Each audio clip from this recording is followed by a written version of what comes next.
Gaza ഏറ്റെടുക്കാനുള്ള Israel നീക്കത്തിനെതിരെ എന്നും ലോകരാഷ്ട്രങ്ങൾ ബ്രിട്ടൻ, ഓസ്ട്രേലിയ ഉൾപ്പെടെയുള്ള രാജ്യങ്ങൾ സൈനിക നീക്കത്തിനെതിരെ രംഗത്ത് വന്നിട്ടുണ്ട്. എന്നാൽ ഗാസയിലെ സാധാരണക്കാരെ നിർബന്ധമായും ഒഴിപ്പിക്കരുത് എന്ന നിലപാടിലാണ് അമേരിക്ക. ഗാസയുടെ നിയന്ത്രണം ഏറ്റെടുക്കാനുള്ള പ്രമേയത്തിന് ക്യാബിനറ്റ് അംഗീകാരം നൽകിയിരുന്നു. ഗാസയുടെ സമ്പൂർണ്ണ നിയന്ത്രണം ഏറ്റെടുക്കാനുള്ള പ്രമേയം ഇസ്രയേൽ ക്യാബിനറ്റ് അംഗീകരിച്ചിരുന്നു. സൈനിക നടപടികൾക്കുള്ള നീക്കങ്ങൾ ഇസ്രയേൽ ആരംഭിച്ചു കഴിഞ്ഞു. ഈ സാഹചര്യത്തിലാണ് UN-ഉം ലോകരാഷ്ട്രങ്ങളും ഗാസ ഏറ്റെടുക്കുന്നതിനുള്ള ഇസ്രയേൽ നീക്കത്തിനെതിരെ രംഗത്തെത്തിയത്. ഹമാസിന്റെ തടവിൽ കഴിയുന്ന ഇസ്രായേലി ബന്ദികളുടെയും ഗാസയിലെ സാധാരണക്കാരുടെയും ജീവനെ വെല്ലുവിളി ഉയർത്തുന്നതാണ് നടപടിയെന്ന് UN അറിയിച്ചു. UN-ലെ ബ്രിട്ടീഷ് അംബാസിഡർ നീക്കത്തെ വലിയ അബദ്ധമെന്നാണ് വിശേഷിപ്പിച്ചത്.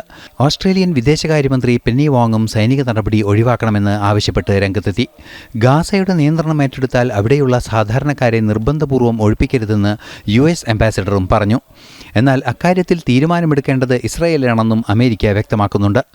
ഗാസയുടെ നിയന്ത്രണം ഏറ്റെടുത്ത് സ്വതന്ത്ര ഭരണ സംവിധാനം ഏറ്റെടുക്കണമെന്ന് ബെഞ്ചമിൻ നെതന്യാഹു ആവശ്യപ്പെട്ടിരുന്നു. 20 ബന്ദികൾ ഹമാസിന്റെ തടവിൽ ഗാസയിൽ ജീവനോടെയുണ്ട് എന്നാണ് ഏറ്റവും ഒടുവിലെ റിപ്പോർട്ട്. ഹമാസിനെ പൂർണ്ണമായും അധികാരത്തിൽ നിന്ന് മാറ്റി നിർത്തണമെന്ന ആവശ്യവും ഇസ്രായേൽ മുന്നോട്ട് വച്ചിരുന്നു. ഇന്റർനാഷണൽ ഡെസ്ക്, ജനം.